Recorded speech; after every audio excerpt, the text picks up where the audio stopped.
Hello friends, good evening to you all. Hope you all are good. Okay. आज हम पढ़ने क्या जा रहे हैं? आज हम लोग का टॉपिक है, लास्ट टॉपिक है इलास्टिसिटी ऑफ डिमांड का, और टॉपिक का नाम क्या है? Cross elasticity of demand. इसके बाद ये चैप्टर हो जाएगा ओवर। सारे वीडियोस आपको टॉपिक वाइज मेरे प्लेलिस्ट में सारे अपलोड किए जा चुके हैं। अगर आप इससे पहले की वीडियो देखना चाहते हैं तो जाके मेरे चैनल को सब्सक्राइब कर लीजिए, लाइक कर लीजिए, शेयर कर लीजिएगा, और इसमें सारे वीडियोस आपको मिल जाएंगे। आज ये लास्ट टॉपिक क्या है? Cross elasticity of demand. Okay, तो आइए देखते हैं। अगर ये क्वेश्चन 6 मार्क्स में आता है तो आप कैसे इस चीज को लिखेंगे? 6 मार्क्स के क्वेश्चन के पॉइंट ऑफ व्यू से मैं आपको ये सारे चीजों को बताता हूं। ओके, तो देखिए, cross elasticity of demand, cross elasticity, cross connection इधर से उधर। ओके, तो मतलब क्या है? हमने चैप्टर नंबर 2 में बहुत सारे गुड्स के टाइप्स पढ़े थे। मतलब एक गुड्स के चेंज होने से दूसरे गुड्स पे क्या इफेक्ट होता है, एक गुड्स के प्राइस पे चेंज होने से दूसरे गुड्स की। याद आया कुछ? हाँ, डेफिनेटली याद आ गया। सब्स्टिट्यूट गुड्स, कॉम्प्लीमेंट्री गुड्स, और ऐसे भी गुड्स थे जिनके बीच कोई रिलेशन नहीं। तो ये क्या है? Cross elasticity of demand. ये उन्हीं गुड्स के कारण, अगर किसी स्पेसिफिक क्वांटिटी में कोई चेंज आता है किसी रिलेटेड गुड्स के कारण, तो उसको क्या कहते हैं? क्रॉस इलास्टिसिटी ऑफ डिमांड कहते हैं। आइए देखिए डेफिनेशन में कैसे समझा लिखेंगे इसको। क्रॉस इलास्टिसिटी ऑफ डिमांड क्या कहता है? Cross elasticity of demand is defined as the percentage change in quantity demand of a commodity. मतलब कितना चेंज आ रहा है किसी कमोडिटी, कितना परसेंट चेंज आ रहा है किसी कमोडिटी में, क्या? With respect to change in the price of related commodity.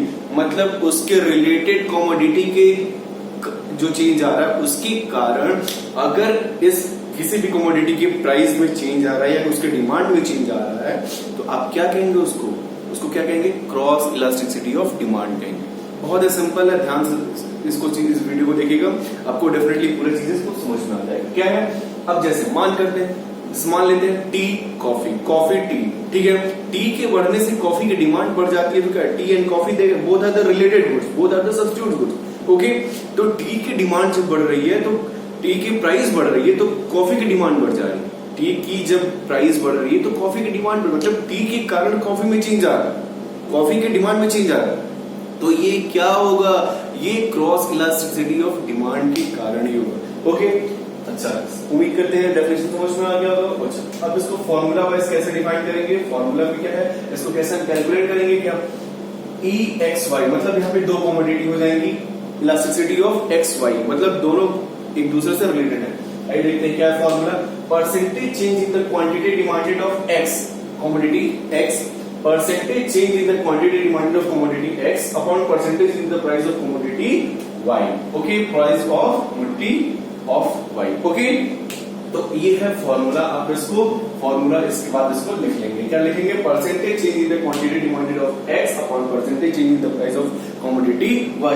ध्यान रखिएगा, ऊपर क्वांटिटी डिमांडेड, नीचे क्या है? प्राइस। अच्छा, इसको ऐसे लिखेंगे डेल्टा Q, इसको मैथमेटिकल फॉर्म में क्या लिखेंगे? Delta QX upon delta PY into PY by QX। Okay, delta QX, delta मतलब क्या होता है? Change in quantity. याद है? जाके लिस्ट में ये प्राइस इलास्टिसिटी ऑफ डिमांड की वीडियोस देख लीजिएगा, आपको समझ में आ जाएगा। डेल्टा QX, डेल्टा PY मतलब change in the price, change in the quantity demanded. Delta QX upon delta PY into PY upon QX, ये होगा इसका मैथमेटिकल फॉर्मूला। ओके, अच्छा, इसके बाद there are 3 types of cross elasticity of demand. There are 3 types of cross elasticity of demand. You can see a type of cross elasticity of demand. There are 3 types. पहला क्या है? Positive. क्या है? Positive. दूसरा क्या है? Negative, और तीसरा क्या है? Zero cross elasticity of demand. पहला क्या है? Positive cross elasticity of demand, first, second and third. Okay, आइए देखते हैं। अच्छा, जब किसी भी एक, पहले देखते हैं positive cross elasticity of demand. Okay, जब किसी भी एक कमोडिटी के कारण दूसरी कमोडिटी की प्राइस क्या हो जाती है? बढ़ जाती है, चेंज हो जाती है, तो उस कैटेगरी में हम उसको क्या कहेंगे? Positive cross elasticity of demand कहेंगे। जैसे एग्जांपल किस गुड में आएगा? Substitute goods. किसकी? ये ध्यान रखिए, 1 नंबर का बहुत इंपॉर्टेंट क्वेश्चन है सब्स्टिट्यूट गुड्स। सब्स्टिट्यूट गुड्स क्या हो गया? सीधे आ गया टी एंड टी बढ़ रही है तो कॉफी की डिमांड क्या हो जा रही है, बढ़ जा रही है। तो देख रहे हो पॉजिटिव चेंज आ रहा है, मींस टी के प्राइस बढ़ने से कॉफी की प्राइस बढ़ जा रही है।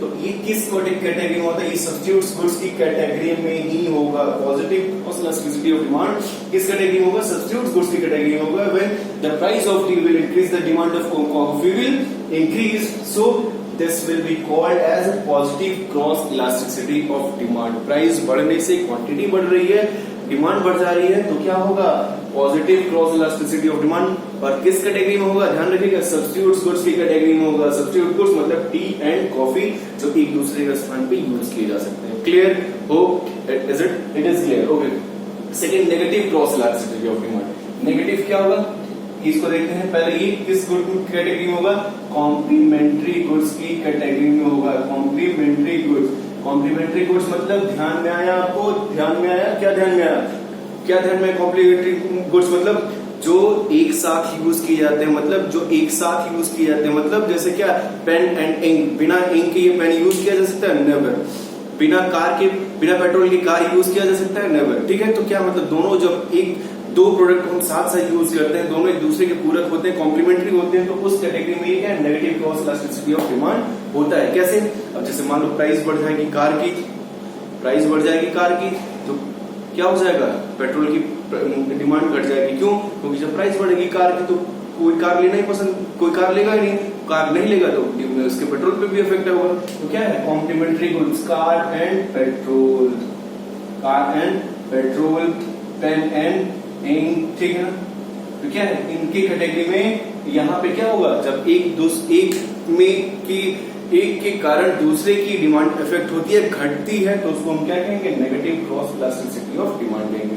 जब किसी गुड्स के कारण क्या करते हैं, जब किसी रिलेटेड गुड्स के कारण किसी दूसरे प्रोडक्ट की या कॉम्प्लीमेंट्री गुड्स की वो क्वांटिटी डिमांडेड घटती है, तो उसको क्या कहेंगे, negative cross elasticity of demand कहेंगे। किस कैटेगरी में होता है, क्रॉस इलास्टिसिटी ऑफ डिमांड की कैटेगरी में होता है। Third, zero cross elasticity of demand. Zero cross elasticity of demand क्या होगा, zero cross elasticity of demand, zero cross elasticity of demand में क्या होगा, zero cross elasticity of demand उस केस में फॉलो किया जाएगा जहां पे कोई भी रिलेशन नहीं होगा किसी भी प्रोडक्ट का। जैसे नो रिलेशन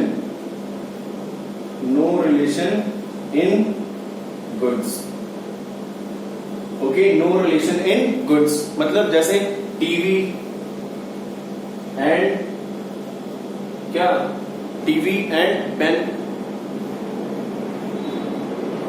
वो रिलेशन है, नो रिलेशन मतलब एक के चेंज होने से दूसरे पे कोई भी चेंज नहीं होगा। जब एक चेंज होगा तो दूसरा भी कोई भी चेंज नहीं होगा, मतलब कोई इफेक्ट नहीं पड़ेगा। तो वहां पे क्या होगा, जैसे मान लो टीवी की प्राइस बढ़ रही है तो पेन की प्राइस पे कोई इफेक्ट पड़ेगा, डेफिनेटली नहीं पड़ेगा, मतलब कोई रिलेशन ही नहीं है, कोई इलास्टिसिटी नहीं है। तो वहां पे उस कैटेगरी में क्या कहेंगे, उसको zero cross elasticity of demand कहेंगे। तो इस तरीके से ये चैप्टर होता है खत्म, और उम्मीद करते हैं आपको अच्छे से समझ में आया होगा। एक बार फिर मैं इसको रिवाइज कर देता हूँ। Cross elasticity of demand, this is the last topic of the elasticity of demand, okay. Differential क्या है, क्रॉस इलास्टिसिटी ऑफ डिमांड क्या होता है, जब कोई किसी रिलेटेड गुड्स के कारण किसी गुड्स के में कोई भी चेंजेस आता है तो उसको हम क्या कहेंगे, क्रॉस इलास्टिसिटी ऑफ डिमांड कहेंगे। Formula percentage change in quantity demanded of X and upon percentage change in the price of commodity of Y, formula ही है, ठीक है। Types of cross elasticity of demand, there are 3 type, positive, negative and zero. Positive, negative and zero. Positive में क्या होगा, substitute goods की category में होगा, मतलब टी बढ़ेगी तो कॉफी भी बढ़ेगा, टी का प्राइस बढ़ेगा तो कॉफी की डिमांड बढ़ेगी, तो इसको क्या कहेंगे, पॉजिटिव। नेगेटिव कॉम्प्लीमेंट्री गुड्स होता है, मतलब कार कॉम्प्लीमेंट्री गुड्स मतलब कार एंड पेट्रोल, कार की प्राइस बढ़ेगी तो क्या होगा, पेट्रोल की खपत अपने आप कम हो जाएगी क्योंकि कार लोग लेंगे, तो इसलिए क्या होगा, यहाँ पे negative cross elasticity of demand होगी। और जीरो, जहां पे कोई भी प्रोडक्ट में कोई भी रिलेशन नहीं होगा, कोई भी किसी प्रोडक्ट में रिलेशन नहीं होगा, तो क्या होगा, वहां पे टीवी एंड वहां पे जो elasticity of demand, cross elasticity of demand होगी वह जीरो होगी। जैसे टीवी एंड पेन कोई रिलेशन है, इन प्रोडक्ट में कोई भी रिलेशन नहीं, ऐसे किसी भी प्रोडक्ट को आप ले सकते हैं, ठीक है। So hope this topic is clear to all of you, okay. And अगर वीडियो अच्छा लगे तो लाइक करिए, शेयर करिए, सब्सक्राइब करिए। और सारी वीडियोस को देखना चाहते हैं टॉपिक वाइज वीडियो, कैसे आप बोर्ड एग्जाम में आप लिखेंगे 6 मार्क्स में, कैसे आपका किन किन चीजों को अपने एग्जाम में आप अपनी कॉपी में लिखेंगे, वो सारी चीजें हैं। ऐसे ही वीडियो मैंने 6 मार्क्स के पॉइंट ऑफ व्यू से बनाए हैं और ये कॉम्पिटेटिव पॉइंट ऑफ व्यू से भी इंपॉर्टेंट है कि नंबर की वजह से आप देख सकते हैं, ठीक है। For today thank you very much.